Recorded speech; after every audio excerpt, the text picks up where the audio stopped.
Muy buenos días. Mil y mil gracias por la compañía. Para Grupo A3C es muy grato compartir nuevamente este foro de conocimiento con todos sus clientes y con todos sus prospectos. El día de hoy queremos dedicarle un espacio particular a esto que siempre ha sido algo complejo para las operaciones y sobre todo para los responsables de riesgo y seguridad dentro del sector financiero y dentro de otros sectores, que es el cumplimiento regulatorio. Con varios de nuestros colaboradores hemos enfrentado estas prácticas de nuevas regulaciones y creemos que no debería ser un dolor de cabeza para nuestros clientes. En la actualidad tenemos varias implementaciones dentro de bancos, dentro de empresas del sector asegurador, dentro de fintech, y creemos que existe un modelo que ayuda a las organizaciones a que esto sea bastante sencillo cada vez que aparezcan nuevos requerimientos regulatorios. El día de hoy me complace presentar a dos de los directivos de A3C Colombia. Va a iniciar César Augusto Moreno, quien es el gerente de consultoría en Colombia, y va a acompañarlo Alejandro Agudelo, quien es el gerente del Centro de Seguridad y Vigilancia Digital de Grupo A3SEC. Un poco la metodología, la idea es que ustedes utilicen la herramienta de preguntas y al final de la sesión vamos a intentar resolver todas las inquietudes que se presenten. Sin más, nuevamente me resta agradecerles por la compañía el día de hoy y por favor, César, adelante. Buenos días a todos. Muchas gracias, Javi. Entonces damos inicio a la presentación de cómo frenar los riesgos en ciberseguridad con el Centro de Seguridad y Vigilancia Digital. Tenemos preparada una agenda para el día de hoy con los siguientes puntos. El objetivo es que podamos ver esas actualizaciones que sufrió o que en este caso tiene la circular 042, que ahora la conocemos como circular externa 008 del 2018. Vamos a revisar algunos conceptos que se tienen en la norma. Vamos a analizar también cuál es la circular externa 007 de 2018, en la cual se habla todos los temas de ciberseguridad y seguridad de la información para empresas del sector financiero. Y el modelo de ciberseguridad, como nos lo plantea directamente la SUPR. Vamos a ver cómo son esas etapas, cómo las vamos a poder abordar, qué tips debemos llegar a implementar y que no sea algo tan tedioso llegar a cabo en las aplicaciones, en las entidades. El modelo de implementación, algunas fases que establecemos nosotros desde consultoría y con nuestra experiencia en monitoreos y demás para que podamos tener prontos resultados. Entonces, vamos a darles esas fases por las cuales nos moveríamos. Bueno, entonces tenemos que las actualizaciones a la circular, hay un cambio dentro del alcance de la circular 008. ¿Ese cambio en qué consiste? Ahora ya le estamos dando alcance a todo el tema de análisis de vulnerabilidades a las sociedades especializadas en depósitos y pagos electrónicos, las CETES, las entidades vigiladas que permitan la ejecución de órdenes electrónicas para la transferencia de fondos, la compra, venta o transferencia de títulos, valores y la emisión de pólizas seguros por sistemas de acceso remoto para clientes, internet o dispositivos móviles. Entonces, todo el capítulo de análisis de vulnerabilidades debe ser aplicado por estas nuevas entidades o estas entidades que entran al sector financiero y deben darle cumplimiento a este numeral. Hay unas definiciones aplicables que se incluyen, estas sí son totalmente nuevas dentro de la norma. Ambiente de venta presente, ambiente de venta no presente y entidades administradoras de pasarelas de pago. Definimos o nos definen como ambiente de venta presente son las transacciones en las cuales el instrumento de pago interactúa con el dispositivo de captura de información, es decir, cuando vamos al establecimiento y de alguna forma interactúa un medio, un dispositivo para realizar la captura de información. En la venta no presente es cuando no vamos a una oficina, no vamos a un lugar, sino lo hacemos a través de alguno de los canales por los cuales nos ofrecen las entidades y no estamos presentes dentro de físicamente en la transacción. Entidades administradoras de pasarela de pago son aquellas entidades que prestan un servicio de comercio electrónico para almacenar, procesar o transmitir el pago. Lo que ha dicho la Super son entidades que actualmente no son vigiladas por la superintendencia, pero que nosotros como entidades financieras o entidades que estemos y hagamos uso de estos medios, de estas pasarelas de pago, hay unos requisitos que les vamos a solicitar que se cumplan. Por eso aquí ya lo empezamos a ver como una definición aplicable, ya vamos a ver qué es lo que le piden a estas pasarelas de pago. A nivel en requerimientos generales que hay de actualización, siempre se nos ha dicho que pues, toda información que se intercambie con los clientes, ya sea por un canal como correo electrónico, debe estar cifrado. En este caso, la ampliación que se hace es que también lo que son mensajería instantánea o cualquier otra modalidad debe estar cifrada. ¿Sí? Anteriormente estaba muy limitado a esos extractos, alguna información que llegaba muy puntual. En este caso ya también, si nosotros intercambiamos información por algún medio de mensajería, tiene que estar cifrado. A nivel de requerimientos generales, una segunda modificación que se presenta es toda la posibilidad que tienen las personas de realizar o de solicitar un bloqueo de sus cuentas, habla de que sean procedimientos expeditos. Estos procedimientos, o cuando incluyen este término, lo que busca es que sean fáciles de usar, que sean libres de algún mecanismo que permita que sea ágil la solicitud de un bloqueo de un canal. Y asimismo, pues que debe ser cuando lo solicite el cliente.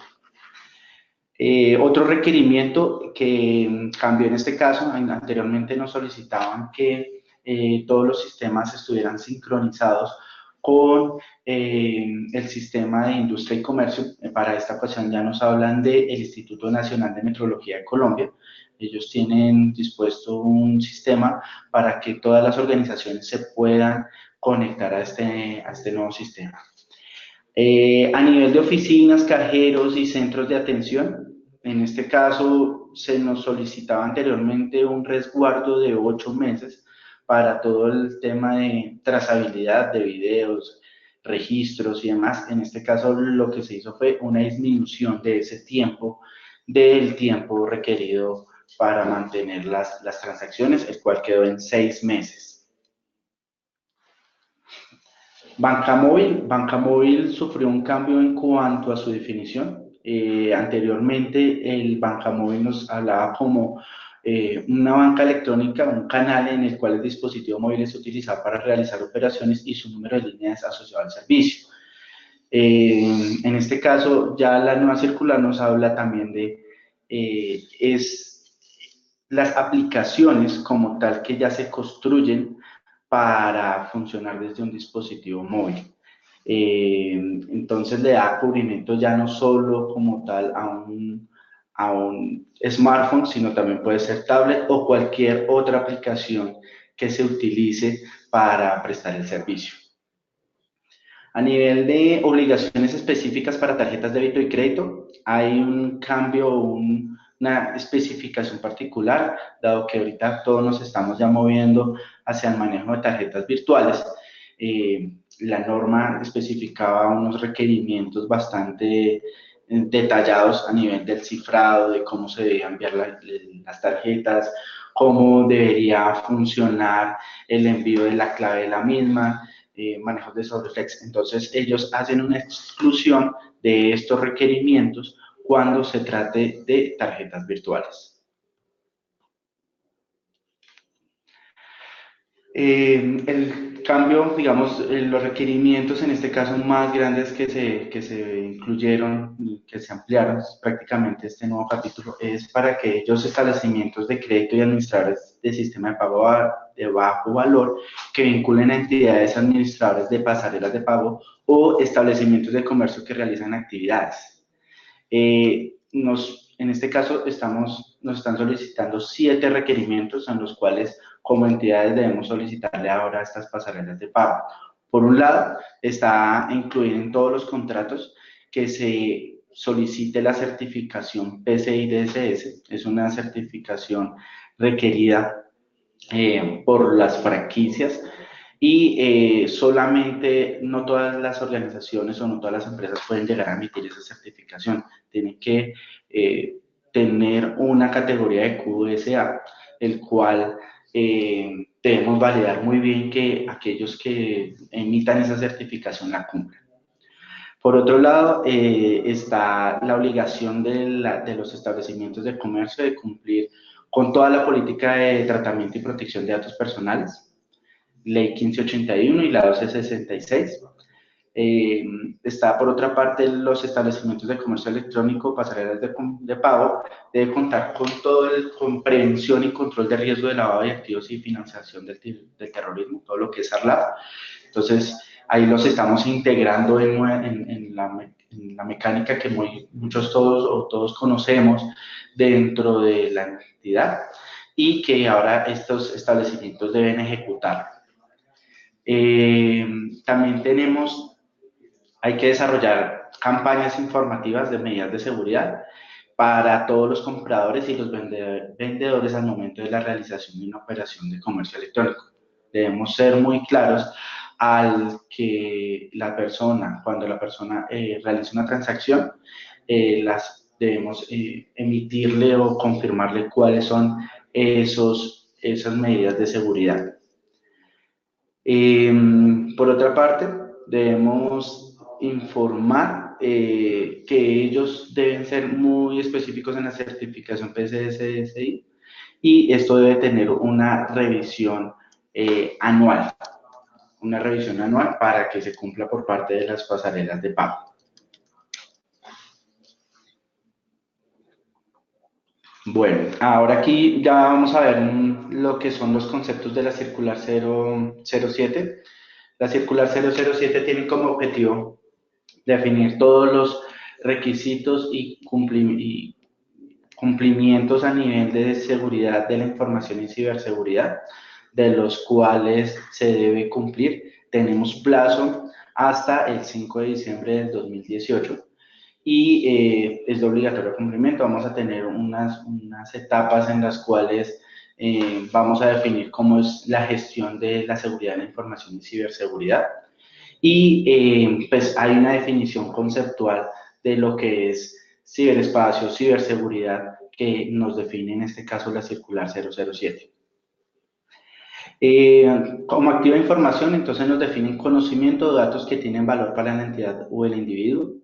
Ciberamenaza o amenaza cibernética es la aparición de una situación potencial o actual que pudiera convertirse en un ciberataque. Ciberataque o ataque cibernético es la acción criminal organizada o premeditada de uno o más agentes que usan los servicios o aplicaciones del espacio o son el objetivo de la misma donde el ciberespacio es fuente o herramienta de comisión de un crimen. Entorno complejo resultante de la interacción de personas, software y servicios en Internet a través de dispositivos tecnológicos conectados a dicha red, el cual no existe en ninguna forma física.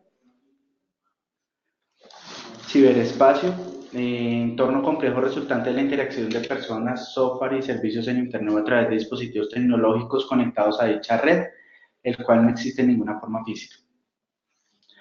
Ciberriesgo, riesgo cibernético, posibles resultados negativos derivados de fallas en la seguridad de los sistemas tecnológicos asociados a ataques cibernéticos y ciberseguridad en el desarrollo de capacidades empresariales para defender y anticipar las amenazas cibernéticas con el fin de proteger y asegurar los datos, sistemas y aplicaciones en el ciberespacio que son esenciales para la operación de una entidad. Vemos que aquí es como un repaso a una serie de conceptos que debemos tener ahí muy claros en el momento de la implementación, así como hay otros conceptos que ya nos definen de lo que es un CIEM, que es un SOC, un tercero crítico, hablamos de información en reposo, información en tránsito, todo el tema de resiliencia, incidentes de ciberseguridad y vulnerabilidad, ¿vale? Entonces son como temas que vamos teniendo ahí en cuenta.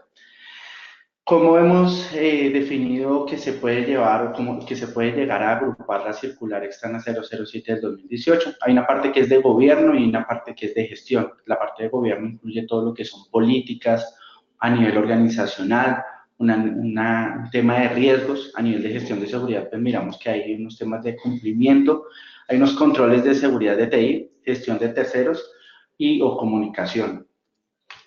¿Cómo vamos a definir lo que son las políticas? Entonces, nos solicitan una política de seguridad y ciberseguridad en el cual se contemplen procedimientos y lineamientos de seguridad que sea aprobada por la junta directiva de la organización, por la alta dirección. Debe de como tal existir esa evidencia que se lleve a una junta, a un comité, en la cual sea algo que sea totalmente aprobado por la organización. Las funciones de la unidad de seguridad de la información y ciberseguridad deben estar totalmente claras, si hay un oficial, si hay analistas, si como tal también hace parte, por ejemplo, de las áreas de tecnología en alguna de sus funciones. Ellos nos dicen que algunas de las funciones pueden ser segregadas dentro de la entidad, pero asimismo deben quedar específicas cuáles son esas funciones. Por ejemplo, un área de tecnología nos ayuda a implementar esos controles de seguridad que salimos desde esta unidad. A nivel de, también nos pide que haya unos principios y lineamientos en los cuales toda la organización se mueva en ello, que haya una capacitación, que haya una concientización, tanto a usuarios como a terceros. Y hay algo muy específico que nos solicita y es incluirse en los cursos de riesgo operativo de la entidad, que sea parte de esa frecuencia, que haga parte de esas capacitaciones, debe incluirse ahí. A nivel de gobierno o de gestión también nos solicita que el sistema de gestión de seguridad esté alineado a modelos como tal que estén en buenas prácticas o que sean estándares internacionales que nos den como el cubrimiento de los diferentes ejes que tenemos para un sistema de gestión. Ejemplo, la ISO 27032 o el NIST SP800 o raya SP1800. También está el Information Security Forum, que es el ISF, que reúne varias prácticas adicionales. Tenemos el CIS o el COVID-5 para seguridad de la información. Entonces, estos son como a nivel de políticas y demás temas que debemos tener en cuenta al momento de una definición de un gobierno de seguridad de la información y ciberseguridad.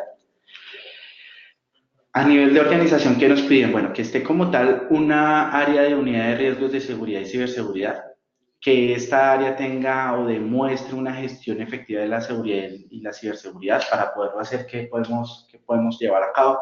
Llevar comités, llevar a cabo la presentación de los controles que nosotros definimos y si alguno debe evaluarse o si está siendo efectivo, si no está siendo efectivo. Que sea un área que reporte a la junta directiva y a la alta dirección, en donde a la final, ¿qué le piden a esta área? Que muestre cuál es esa evaluación de confidencialidad, integridad y disponibilidad, que esté muy atento a las nuevas amenazas que se presentan en el mercado, cuáles son, que establezca un programa de seguridad, es decir, que tengamos iniciativas, que tengamos controles, que tengamos personal, que tengamos toda una estrategia para llevar a cabo una implementación de un modelo de ciberseguridad, que se muestren esos incidentes de ciberseguridad en los cuales fue tal vez víctima la organización y que como mínimo haya una periodicidad semestral. Esa periodicidad debe ser evidenciada con actas, debe ser evidenciada con alguna forma a nivel de los sistemas de gestión de calidad de cada una de las organizaciones que se muestre o que tenga definido para poderlo demostrar. Debe esta área de capacitarse de forma especializada en modelos de ciberataques y adicional a eso, también esta área debe estar en capacidad de sugerir las capacitaciones que necesitan otras personas de las otras áreas o inclusive de las altas gerencias, la misma presidencia, puede requerirse que obtenga algunas capacitaciones para todos los temas de ciberseguridad. Está la parte de gestión de riesgos, entonces lo que vemos es que en la parte de gestión de riesgos nosotros lo que definimos es una serie de riesgos asociados a los activos de información de la compañía, en los cuales tengamos en cuenta su valoración, que tengamos en cuenta cuál sería el impacto ante la posible materialización de un riesgo de seguridad para la compañía. También que nos pida a nivel de gestión de riesgos, pues que una vez tengamos o se nos llegue a presentar un incidente, entonces establecemos cuáles son esos puntos de contacto y las posibles respuestas que podemos tener. Tenemos que tener una desconexión de un equipo, el aislamiento, tenemos que hacer una restauración, una reinstalación. Esos tipos de respuestas son los que debemos llegar a definir. También tenemos que definir una serie de controles para la autenticación y la debida segregación de funciones para la administración de los sistemas. Aquí son muy específicos, en este caso en la norma nos dicen que tengamos muy bien definidos los controles para esos servidores tal vez críticos, esos activos críticos que tiene la compañía y que de alguna manera si necesitamos implementar alguna autenticación fuerte, pues lo tengamos. Si tenemos que implementar un control dual, pues lo implementemos para que asimismo no se vaya a presentar una modificación no autorizada y más aún cuando se tiene soporte remoto o accesos remotos a estos sistemas. Cuarto, pues también nos piden identificar dónde está la información, esa información que está en reposo, que está en tránsito, y pues para ello lo mejor es nosotros realizar un levantamiento de los flujos de información, identificar por dónde viajan, en dónde quedan resguardados y asimismo poder saber qué controles son los que se necesitan dependiendo su estado. También en la parte de riesgo nos dicen que los riesgos de seguridad a la final nos pueden arrojar una necesidad de contar con un servicio de SOC, ¿sí?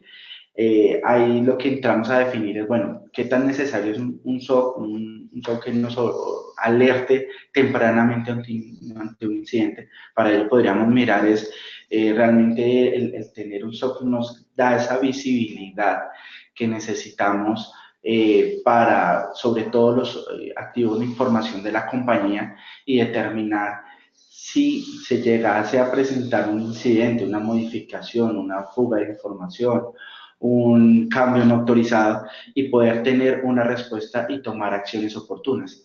Si bien es cierto, hay algunas acciones que podrían ya materializarse, podríamos es tener una trazabilidad. Entonces, a la final, el servicio de SOC se define como una correlación de todos esos eventos que tenemos como principales y que podrían llegar a generar algún impacto para el negocio.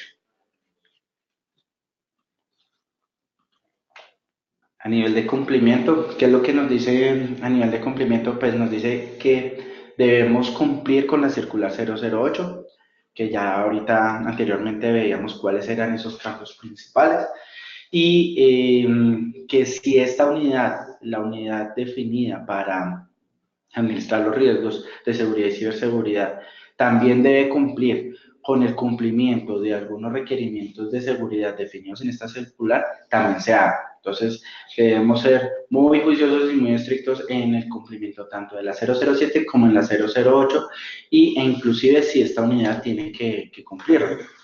Para ello también nos solicita que estemos muy garantes del cumplimiento de las políticas de seguridad y que haya una sostenibilidad en el tiempo de las políticas. Por último, también nos dice que debemos validar si se requiere la compra de un seguro póliza para la protección o la materialización de un incidente cibernético que nos afecte y que debamos de alguna manera que nos veamos afectados económicamente y que este seguro lo podamos hacer efectivo. Es un análisis que le piden a las unidades ahora de riesgos y ciberseguridad. A nivel de controles de seguridad de TI, nos dice pues que tenemos que definir todos los requerimientos de seguridad en los proyectos de la organización. Todos los que son proyectos de innovación tecnológica y demás, debemos tener esos requerimientos de seguridad. Aquí lo que nosotros generalmente hacemos es definir unos requerimientos de seguridad ya base, unos ya están definidos, no es necesario sentarnos por cada uno de los proyectos, sino que podemos definir una serie de requerimientos y que esto haga parte de la gestión de proyectos o de la piscina de proyectos de cada organización. Los controles de seguridad dependiendo cada una de las etapas del ciclo de vida de software. Entonces, como tal lo definen así como un ciclo de vida del desarrollo de software en el cual todos los requisitos de seguridad estén contemplados en cada una de las fases, en requerimiento, en diseño, desarrollo, aseguramiento de la calidad y producción. Entonces, para cada uno de ellos debemos llegar a definir unos controles de seguridad y que no necesariamente tenga que ejecutar la unidad de riesgos, sino esta función puede ser delegada en los líderes de proyecto, en las personas de calidad, en un tercero que contratemos para ello, pero a la final esta unidad de riesgos lo que va a recibir son las evidencias de la ejecución de las pruebas, la evidencia del cumplimiento de los requerimientos de seguridad. A nivel de terceros, entonces todo lo que son terceros críticos nos solicita la inclusión de unas cláusulas contractuales de seguridad y ciberseguridad, en donde ellos tengan la obligación de cumplirlas. Habrán requerimientos de seguridad y ciberseguridad que dependiendo de ese tercero van a ser más puntuales, van a ser más específicos y que asimismo deben quedar definidos a nivel contractual o por los protocolos establecidos que se tenga con ese tercero y que a la final nos entreguen un resultado de cómo lo están cumpliendo. Van a haber monitoreo u auditorías o terceros de críticos de la compañía, entonces dices como haga un seguimiento y haga una revisión de los temas de seguridad y ciberseguridad en la compañía. Digamos que este tema ya estaba definido en la circular 008. Aquí lo que nos dice es como hágale más un seguimiento a los temas propios de seguridad y ciberseguridad y que sea algo más frecuente, no que sea una evaluación tan general, sino que ya haga una evaluación más específica de los controles de seguridad. A nivel de comunicación, entonces, a nivel de comunicación, ¿qué nos dicen? Hay que definir un protocolo establecido con los entes gubernamentales cuando se materialice un incidente. El incidente podríamos determinar que nos afectó la confidencialidad, la integridad o la disponibilidad, que tuvimos una fuga de información, que tuvimos un hackeo y que de pronto nos robaron cierta información. Esto, digamos que nos puede afectar en varias perspectivas. Una es el reporte respectivo a la superintendencia. Otro, lo que es el reporte hacia organismos oficiales o policiales como tal que puedan llegar a tomar alguna acción sobre sobre las personas o aquellos delincuentes que hayan tomado información. Y como tal, también a nivel de comunicación nos dice, pues tenemos que reportarle esto a las personas, a nuestros clientes y para que se pueda tomar algún tipo de acción. Ejemplo, si se rompieron los usuarios y las contraseñas, debemos notificar esto a las personas para que realicen el cambio oportuno.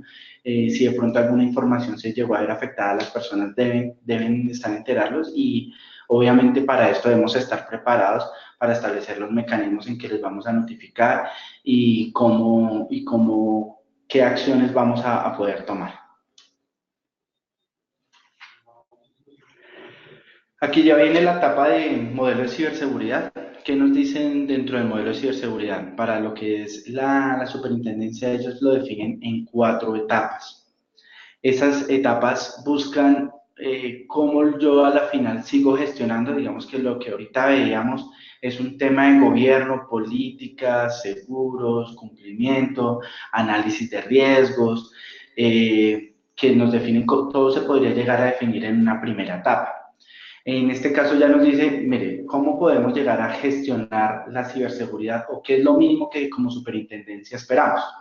Como superintendencia esperamos que usted tenga 4 etapas, donde en la primera usted defina todo el tema de controles de acceso, fuga de información, gestión de riesgos, el plan de continuidad, que usted esté preparado para una posible materialización de un ataque, entonces usted cómo va a actuar, qué monitoreo tiene qué monitoreo preventivo y qué comunicaciones va a tener. A nivel de protección y detección, entonces nos dice, bueno, defina unos controles para protegerse, también tenga un monitoreo para detectar, también tenga las vulnerabilidades y haga un monitoreo continuo de las mismas. En respuesta y comunicación, pues hay que definir unos planes de respuesta, evalúe la configuración de los sistemas, contacte con autoridades, haga un plan de restauración en caso, o ejecute un plan de restauración en caso de que se materialice, y pues tenga una preservación digital de la información que usted genera para, en caso de requerirse un análisis mayor detallado, inclusive tanto por las áreas internas como por autoridades. La recuperación y aprendizaje, entonces hay unos planes de recuperación, cómo nos vamos a recuperar frente a una materialización, y en dado caso que hayamos sido las pues, víctimas de ataque, entonces reevaluemos cómo se está definiendo los controles para un riesgo específico, si tenemos que mejorar los controles, si tenemos que ajustarlos, si tenemos que afinarlos. Por último está la socialización de el incidente, el cual pues nos obliga a tener una mayor conocimiento y nos implica a que aprendamos sobre lo vivido. Esto como tal, así es que nos lo solicita la Super, digamos que no está muy alejado de lo que nos pide, por ejemplo, este modelo de NIST, que en este caso se define en 5 etapas.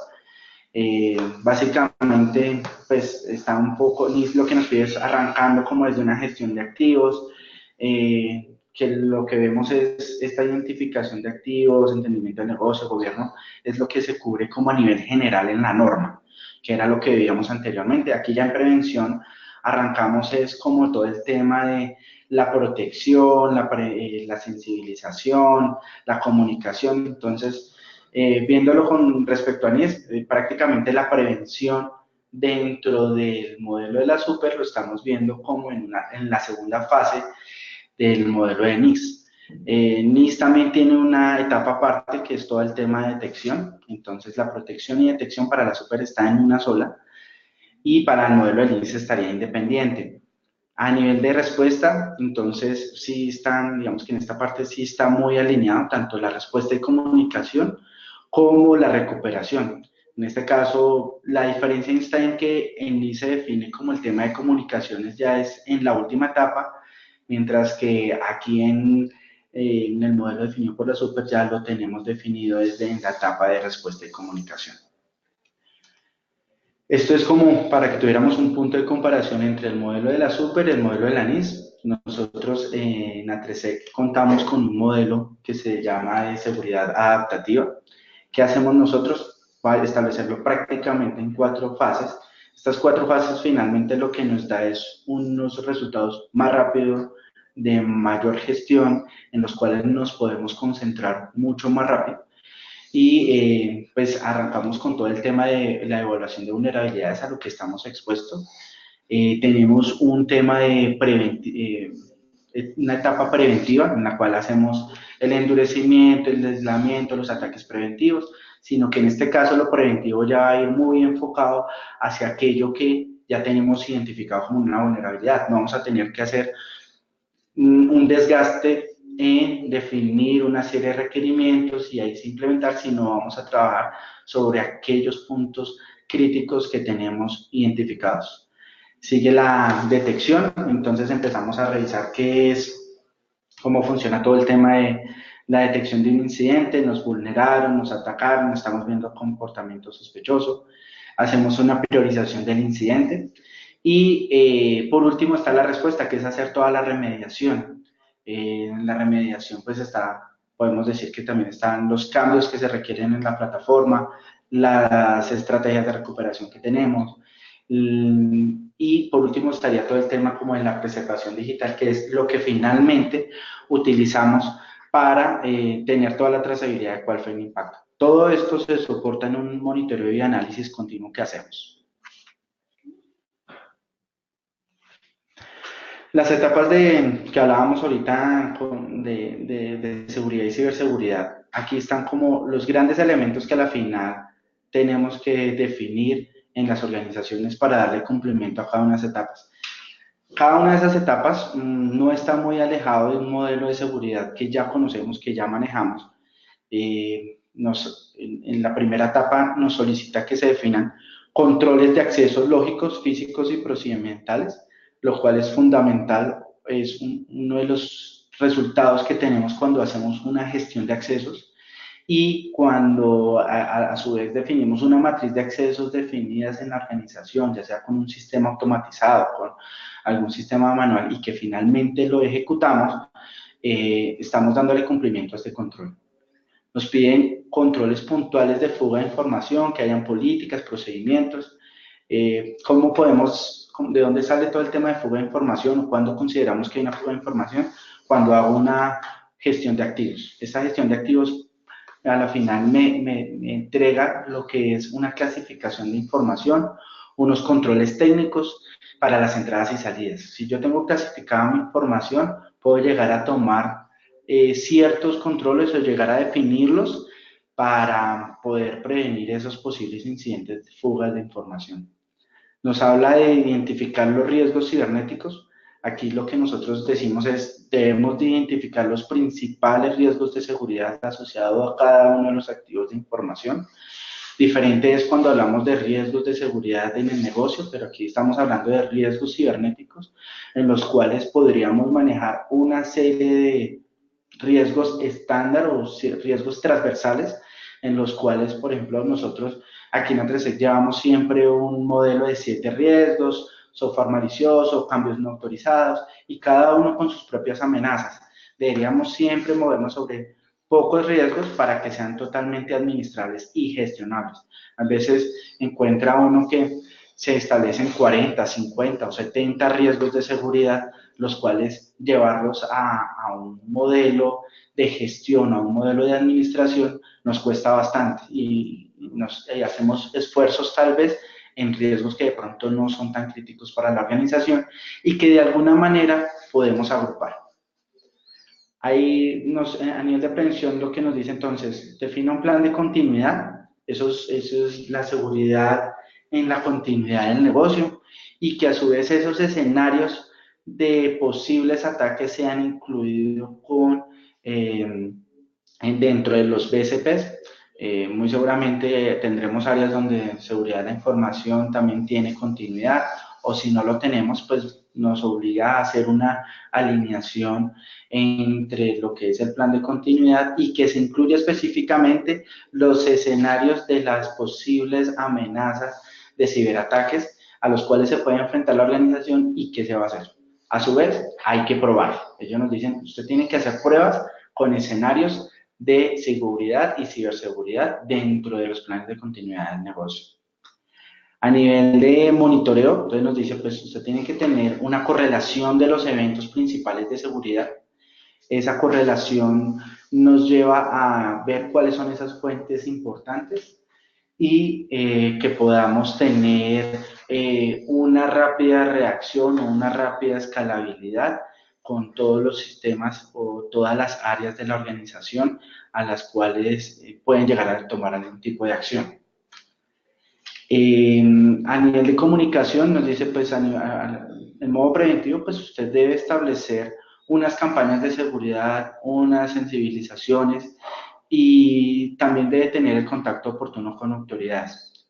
Esto de alguna manera lo podemos ya ver en algunas entidades que empezamos a hacer acuerdos con fiscalía, acuerdos con el CAI virtual de la policía, acuerdos con el Colser. Es importante que empecemos a tomar contacto con esos entes para ver cuáles van a ser las formas o protocolos por los cuales podemos llegar a reportar un incidente y que de alguna manera la organización esté preparada para saber qué tipo de incidentes vamos a reportar. Esto nos ayuda a que de alguna manera con entes del Estado se pueda llegar a tomar acciones más drásticas y realmente tener una mitigación. Para esto, viéndolo como en la parte de accesos, nosotros lo mínimo o lo que esperaríamos poder tener es tener esos monitoreos de accesos y anomalías, ¿sí? Tener esa visibilidad que cuando veamos nuestra organización ver qué es lo que ha pasado a nivel de accesos, podamos mostrar cómo está mi organización frente a ello, ¿sí?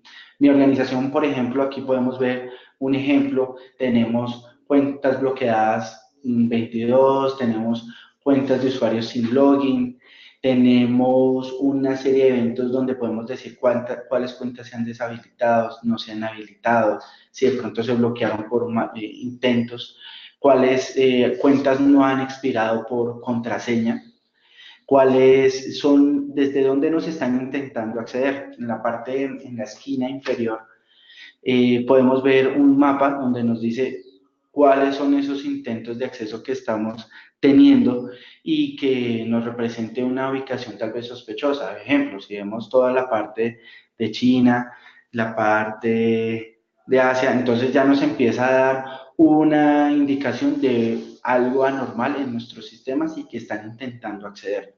Esta visibilidad es a la que nos deberíamos revisar y estar muy, muy atentos cuando tenemos un sistema de correlación. También, ¿qué podemos ver? Entonces, comunicaciones desde el exterior o desde el interior. Podemos llegar a tener un tipo de comportamiento predictivo y decir en qué momento se sale, en qué momento queda, es algo anormal. Se empiezan a establecer un modelo en lo cual, a partir de una información que yo recolecto en el tiempo, que ya podemos colectar nuestro directorio activo, podemos recolectar cada uno de nuestros sistemas operativos y ver qué está pasando a nivel de accesos y ver ciertos comportamientos. Cuando esté por fuera de ello, poderlo alertar y esto es muy, muy fácil de integrar. Solamente necesitamos activar nuestros logs de auditoría o inclusive colocar un agente que se encargue de esa recolección y a su vez poder hacer correlación de esos eventos que consideramos críticos. Establecer algunas reglas es lo más importante ahí en esto. A nivel de protección y detección, entonces, ¿en dónde está la mayor centralización la mejor estrategia para poder abordar la protección y detección? Clave es definir una arquitectura de seguridad en la cual se definan los controles a nivel de aplicación, de infraestructura, de usuario final y a nivel del personal. Esa es la clave. Definimos una arquitectura de seguridad y ya vamos a tener esos controles de protección.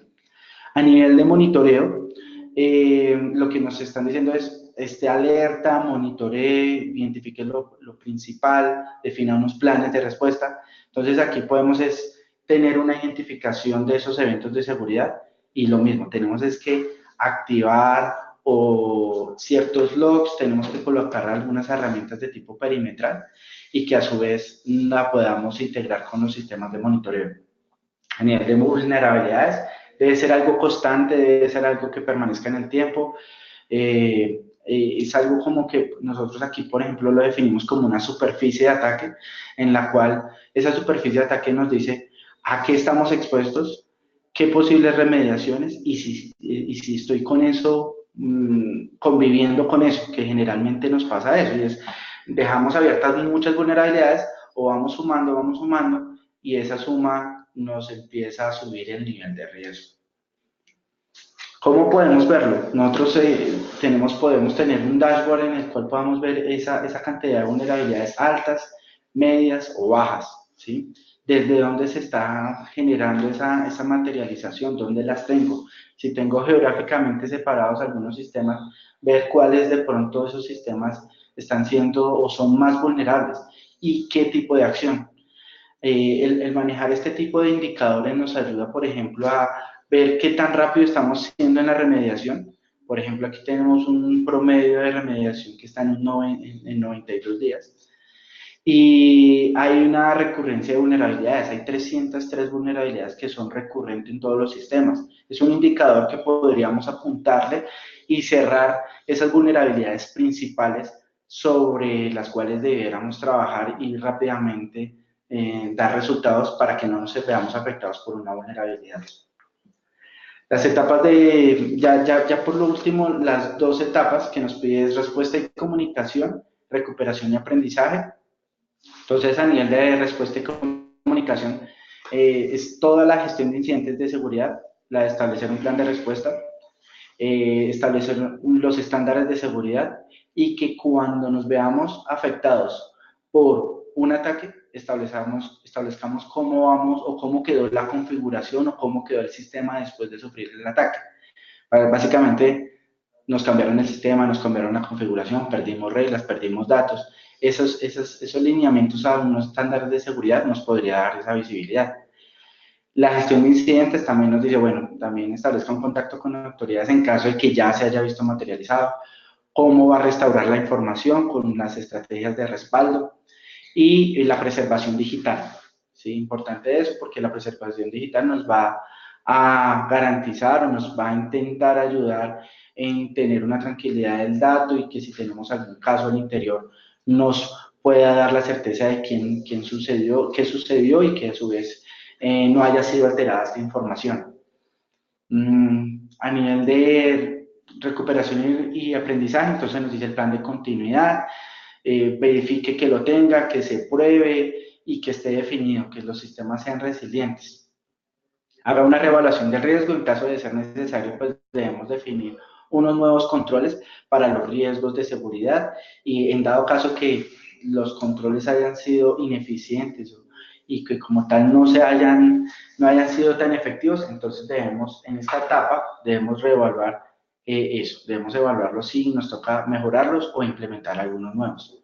La socialización, que es la presentación de incidentes y socialización del mismo, es algo que se lo dejamos a las áreas definidas para ello y es ver cómo se van a presentar en un comité de seguridad, ciberseguridad y que de alguna manera algunos casos puedan llegar a ser parte de la sensibilización que nos toque hacer con las personas.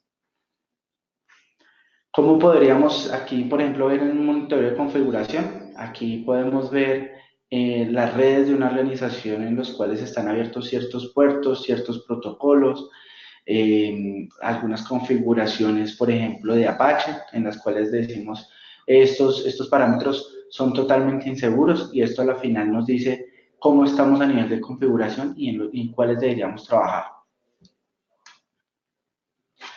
A nivel del modelo de implementación, tenemos que una serie de fases en las cuales o etapas nosotros buscamos tener cómo llevar a cabo la implementación de esta circular. Nosotros finalmente siempre que hacemos, entonces definimos un gobierno y unos procesos, pero esta actividad central es la más importante que nosotros consideramos se debe llegar a hacer y es los flujos de información. Los flujos de información te permiten identificar los datos que están viajando, qué controles se están teniendo desde la capa de presentación hasta la capa final, los riesgos que podríamos tener ya asociados a esos flujos de información, los riesgos deberíamos hacerlos basados en los flujos de información y que en cada una de las etapas de esos flujos de información, a la final podamos definir un monitoreo. Ese monitoreo va a ser sobre los controles, sobre los posibles eventos anómalos que definimos y que podamos llevar a cabo. En esta parte, pues ya entramos a ver cómo el CSBD, en este caso desde A3X, cuenta con varios ejes en los cuales podemos ofrecerle a nuestros clientes la revisión, el cumplimiento, la implementación de un modelo de seguridad y ciberseguridad.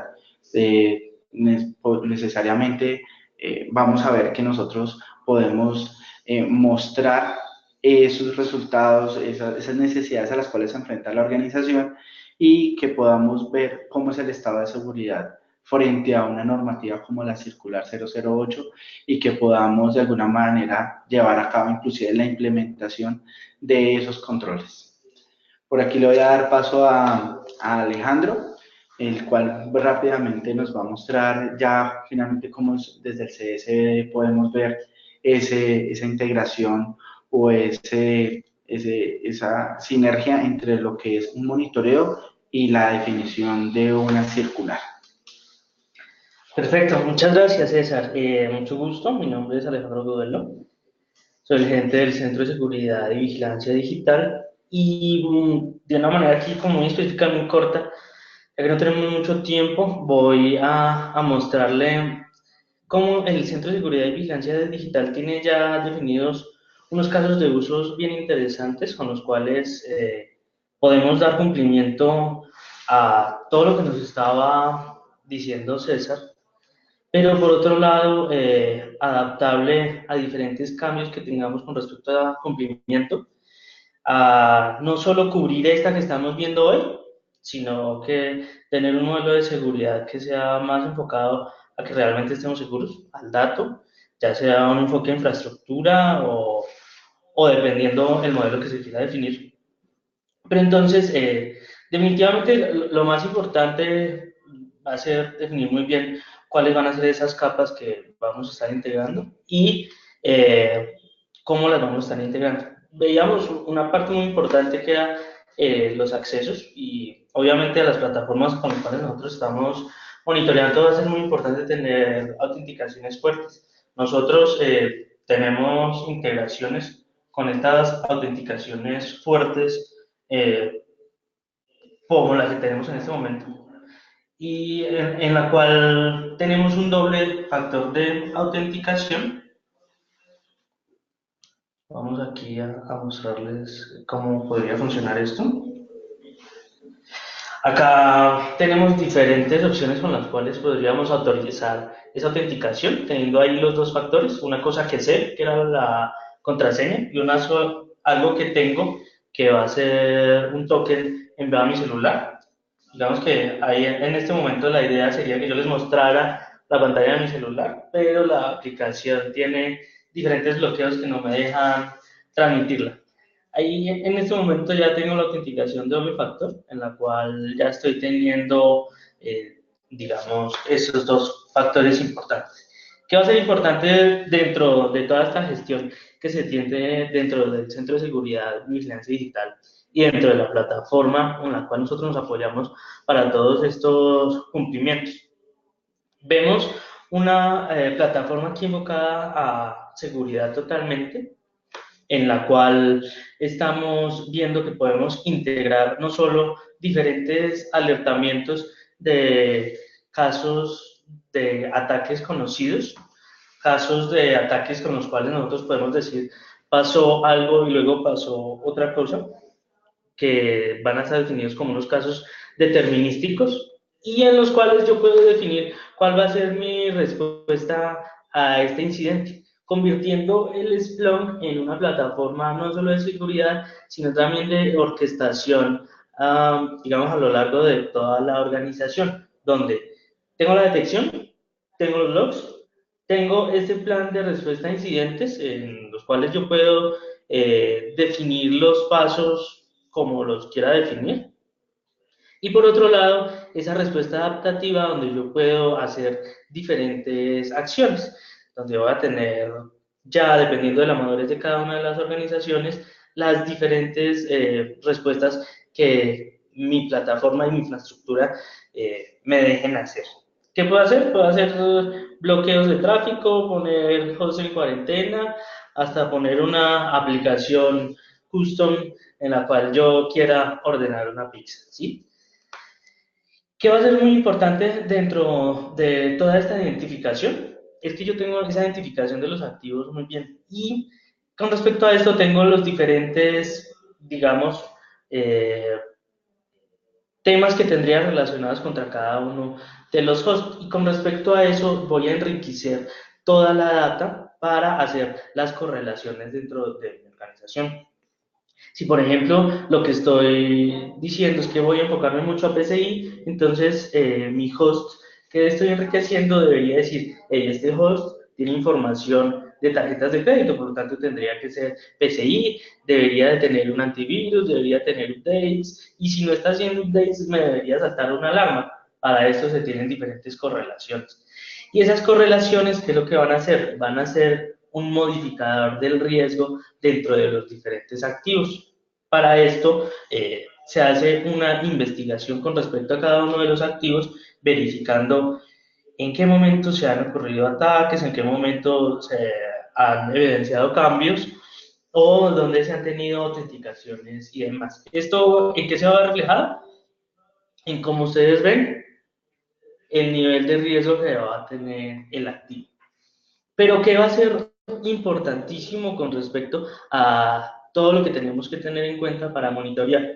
Que estamos definiendo ese modelo de seguridad en profundidad, de seguridad por capas, donde estamos agregando detecciones y detecciones en cada una de las capas, intentando de que si un atacante por alguna razón pudo derrotar alguno de nuestros controles, digamos que no tengamos solamente ese control ahí, sino que se vaya a encontrar con otro, y así aumentar las posibilidades de detección cada vez. Y para esto es que nos vamos a desenvolver en los diferentes capas que tenemos dentro de nuestra infraestructura, ya sea de acceso a nivel de endpoints, de servidores, donde vamos a estar verificando todos los accesos y vamos a estar verificando cuáles son esas anomalías que se pueden estar presentando, viendo a nivel de endpoint las plataformas que los están monitoreando, ya sea verificando a nivel de malware transversalmente cómo nos estamos comportando, qué estamos viendo, las actualizaciones y demás cambios en el sistema que podamos tener. A nivel de la red, verificando muy bien el tráfico, el IPS, las vulnerabilidades que estamos encontrando, todas esas respuestas web a los servidores que tenemos expuestos y las identidades que vamos a estar verificando constantemente. Para eso tenemos definidos diferentes puntos importantes y críticos que sabemos que tenemos que estar monitoreando, como va a ser accesos a los diferentes hosts que tenemos definidos, verificando qué tan infectados están mis hosts y viendo cómo van a ser esas tendencias entre un día y otro. Si yo lo que veo es que tengo múltiples hosts y definitivamente eso dentro del tiempo se está manejando así, es porque está dentro de mi operación normal estar de esa manera. Si yo veo que, por ejemplo, lo que estoy teniendo es una tendencia dentro de alguno de mis indicadores muy alta, pues entonces yo a esto tendría que estarle poniendo cuidado. Y es ahí donde tenemos las diferentes capas que estamos verificando.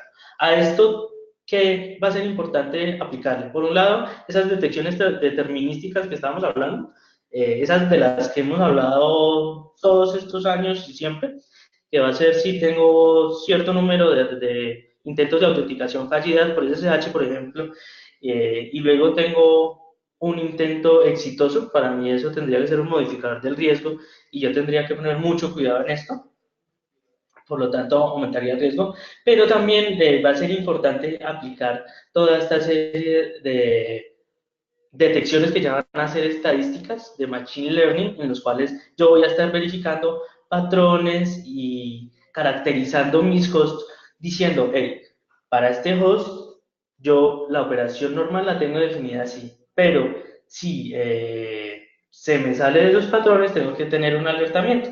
Y es ahí, por ejemplo, donde tenemos algunas detecciones como estas detecciones de comportamiento anómalo.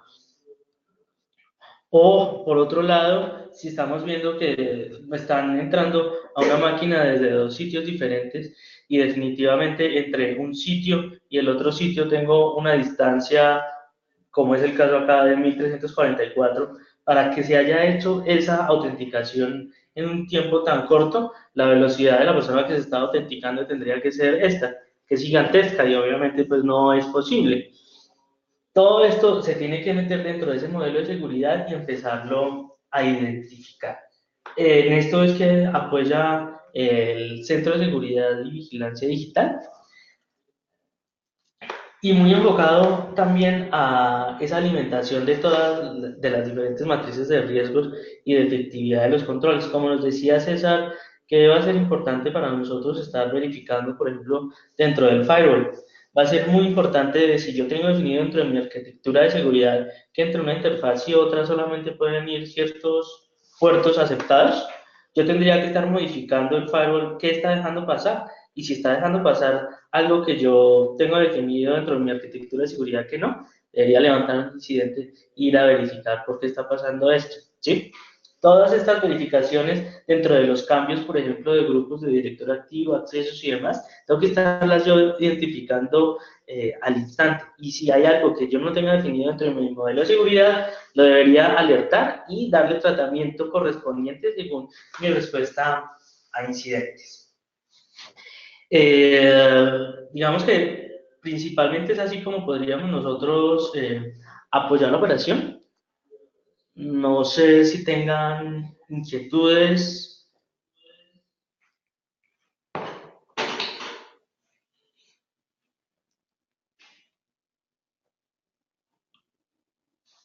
Nos dice Walter, ¿es obligatorio la implementación del SIEM y el SOC o puede implementar el SIEM y no implementar el SOC?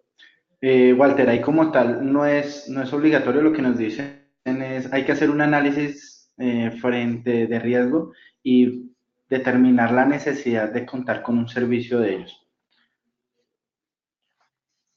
Definitivamente lo que va a ser importante sí es tener una correlación de eventos y saber que se están monitoreando los diferentes eventos de seguridad que tengo yo determinados dentro de mi análisis de riesgos.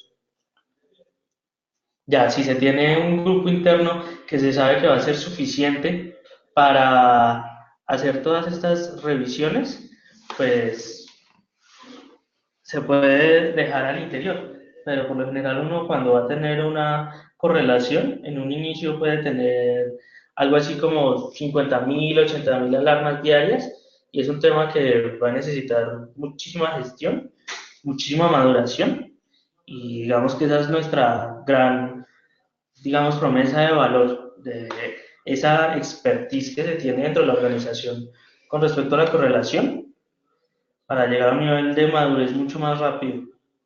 Sí, y en complemento a eso, Walter, finalmente, aunque nos dice que va dependiendo a un análisis de riesgo, cuando entramos a ver todos los sistemas que tenemos, todos los componentes y hacer algún tipo de correlación, realmente pues, nos obliga a contar con este servicio. El hacer estas actividades de manera manual es bastante dispendioso y hasta costoso por la cantidad de recursos que debiéramos tener. Entonces, a la final, el contar con esa correlación y con esa automatización de los principales eventos e informes que se necesitan son temas que tú normalmente terminas tercerizando o definiendo un área al interior de la organización. Nos dice Marco, el levantamiento de la información para crear y estructurar las medidas y alertas las hace A3E. Sí, en este caso las medidas y las alertas como tal, nosotros contamos con una línea base en la cual, dependiendo del sector, podríamos ya tener definidos esos principales comportamientos inusuales de seguridad.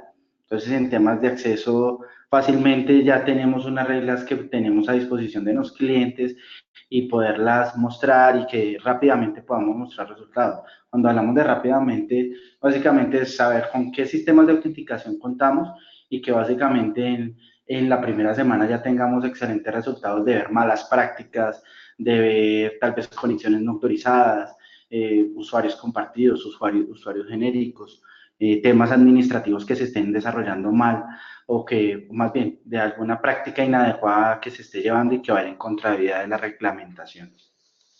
Eh, Dentro de todos estos levantamientos, digamos que se podrían tener diferentes modalidades. Hay una modalidad bien interesante en la cual la 3E entra con unos servicios de consultoría y se hace un levantamiento dentro de la organización de todos los riesgos y las necesidades que se tienen y se hace el mapeo a todo lo que se debe monitorear desde la visión de centro de seguridad y vigilancia digital. La base en la cual tenemos, digamos que es algo que se ha ido enriqueciendo con los años y que se tiene en un punto bien interesante, pero que cada vez que se llega a una organización, dependiendo del negocio, de, digamos, la dinámica que se maneje al interior, se debe acomodar y digamos que lo más importante va a ser acomodarla y esa customización para la organización en específico, no quedar con algo genérico. Sí, de acuerdo. Y en complemento a eso es el modelo que nosotros siempre buscamos llevar es una serie de controles que ya hacen parte de las diferentes normas. Es decir, hay controles que con la definición de uno podemos estar cumpliendo ya en temas de ISO 27032, en el tema de PCI, en el tema del ISF, en el tema del NIS, con un solo control poderle aplicar o cubrir varios modelos es la base de nuestro valor que entregamos hacia las organizaciones, que no nos cueste tanto esa implementación e inclusive de una de estas normas, así sea como la que sacó la Super de ciberseguridad. Realmente los controles, ahí no hay controles diferentes, pueden que haya controles específicos por el sector y demás, pero controles diferentes a un modelo de ciberseguridad o seguridad que ya venimos trabajando desde hace varios años, realmente no hay nada nuevo. Y por el contrario, esos controles buscarían que lleguemos de una forma menos costosa dentro de las organizaciones. Nos dice Walter, ¿de qué forma recomienda realizar el manejo de los falsos positivos? Esos falsos positivos se van a dar en un principio en gran cantidad y es ahí donde debe entrar la expertise del equipo de seguridad para empezar a hacer depuraciones y poner niveles aceptables de incidentes para que haya capacidad de gestión. ¿A qué nos referimos con esto? Definitivamente cuando tenemos niveles de promiscuidad en cada una de las organizaciones muy diferentes, siempre esos niveles para hacer detecciones de anomalías van a ser muy importantes de definirlos y no van a ser iguales para todas las organizaciones. Por eso es empezar a ver cuál es la operación normal, empezar a verificar qué vemos nosotros que podría ser, digamos, de una manera así bien fácil, como raro, qué es raro y qué es normal. En eso se basa principalmente la detección. Y en un principio sí manejar muchos falsos positivos, pero con una retroalimentación con la organización se debe de tener una evolución y maduración para llegar a un muy buen punto de maduración del proceso. Es decir, se debe identificar cuál es el apetito de incidentes. Podría ser una manera de decirlo. Si digamos que uno el apetito de incidentes no lo define tanto, el apetito del riesgo sí. Va a depender mucho del apetito del riesgo que se tenga dentro de la organización y los incidentes sí van a ir con respecto a yo esas definiciones del apetito de riesgos que tenga para definir las diferentes correlaciones que pueda tener dentro de la organización. Nos dice Mauricio, ¿qué controles se implementan y monitorean en los terceros críticos? Para compañías altamente tercerizadas, tienen un alto impacto en sus proveedores y en la gestión que se debe hacer. Sí, como tal aquí el tener esos controles con los terceros y ya propios de seguridad y seguridad, hay veces que los veíamos tal vez embebidos en otro tipo de cláusulas y controles. Aquí ya nos dice, bueno, defila como ese modelo de seguridad y ciberseguridad que debemos tener para los terceros y que de alguna manera debemos validar que se esté cumpliendo. Entonces sí hay una revisión, inclusive es una tarea que podría uno en ciertas ocasiones hasta tercerizar, digamos que esas revisiones con terceros, pero importante sí es que se defina ese modelo de seguridad y ciberseguridad con terceros y que haya ese seguimiento y control. Y digamos, va a estar muy, muy definido de yo qué meto dentro de mi inventario de activos. Y si lo que tengo en mi inventario de activos está dentro de esos terceros críticos, pues entonces tengo que agregarlo. César, ¿nos lees esta? Bueno, nos dice Lizeth Moreno, si bien para implementar un SOC se debe realizar un análisis, ¿qué otra opción se tiene para cumplir con lo indicado por la superintendencia la superintendencia en cuenta monitorear diferentes fuentes de información, tales como sitios web, blogs, redes sociales, infraestructura, canales de atención, dado que lo anterior es para identificar posibles ataques cibernéticos? Sí, efectivamente, esta es una tarea que empezamos a ver, un servicio que nos toca ver cómo lo vamos a adquirir, y es tener todo ese tema como de protección de marca. ¿Sí? Casi siempre lo vemos con ese nombre y es entrar a ver en redes, entrar a ver en Facebook, Twitter, en los diferentes canales, cuando se presente o se notifique de la materialización o del intento de ataque hacia alguna de nuestras entidades. Ese es un servicio que a la final no es propiamente un SOC, digamos que generalmente uno lo encuentra en el mercado como algo aparte, Aquí nosotros, por ejemplo, lo tenemos como la protección de marca y donde podemos entrar a ver en las diferentes redes qué es, cómo está nuestra imagen, si de pronto se ve que se están aglomerando personas para generar algún tipo de incidente o de materialización de algún ataque para hacer un daño propio en la entidad.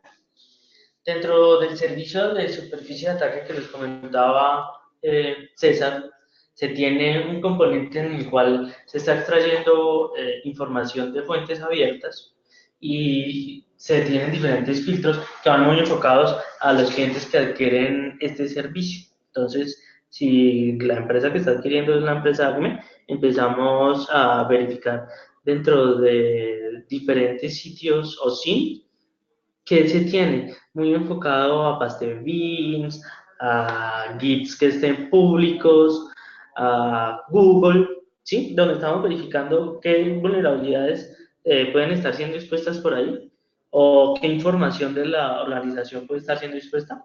O si fuera el caso, que se esté moviendo dentro de redes sociales temas de intentos de ataque o muchas veces cuando quedan grupos, por ejemplo como Anonymous, de atacar alguna organización en cierta fecha, todo esto dentro del servicio de superficie de ataque se tienen integraciones para el caso. Hay muchos servicios que se pueden contratar con un SOC, como navegación segura, firewall, IPS, IDS, entre otros, como se establecen y cuáles son los mínimos requeridos. Sí, digamos que aquí en este caso lo que nos dicen es el servicio de SOC puede llegar a tener varios servicios contratados, inclusive nos dice que la respuesta podría estar dada en un SOC. Los mínimos que deberíamos tener es todo todo lo que nos sale dentro de la arquitectura de seguridad. ¿Qué nos sale dentro de una arquitectura de seguridad? Esos controles perimetrales, esos controles de autenticación, esos importantes que dentro del servicio de SOC podamos tener esa correlación de los principales eventos, que sea proactivo y que totalmente con lo que ahora estamos viendo en el mercado es que de alguna manera sea predictivo, que no solamente tengamos esos controles con una oportunidad de reacción, sino que también seamos proactivos en nuestro monitoreo, que esos comportamientos se tengan claros dentro de un sistema de correlación y poder alertar a tiempo. Entonces, ese mínimo estaría basado muy de acuerdo a la arquitectura de seguridad de la organización y que esos controles se encuentren ahí dentro del servicio del SOC.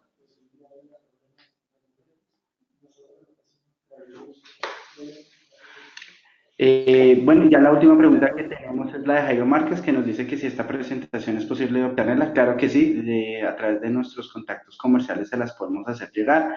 Inclusive tienen nuestras cuentas de correo, todos los canales que nosotros tenemos para nuestros clientes están totalmente abiertos. Siempre estamos dispuestos a compartir conocimiento, a que puedan contar con nuestros servicios y que de alguna manera todos podamos cumplir con estos objetivos que nos proponen los entes gubernamentales. Entonces, bueno, muy bien. Cecita, Alejandro, mil gracias por esta presentación. Gracias por ampliar ese conocimiento y profundizar en el entendimiento de esta nueva norma. A todos ustedes, mil gracias. Vamos a compartir muy pronto esta presentación, este video en nuestras redes sociales, en nuestros canales de acceso. Y por favor, sigan asistiendo a nuestros webinars, que más o menos cada mes estamos haciendo uno. Gracias y que estén muy bien. Mil gracias. Hasta luego, muchas gracias a todos. Tengan un feliz día. Gracias.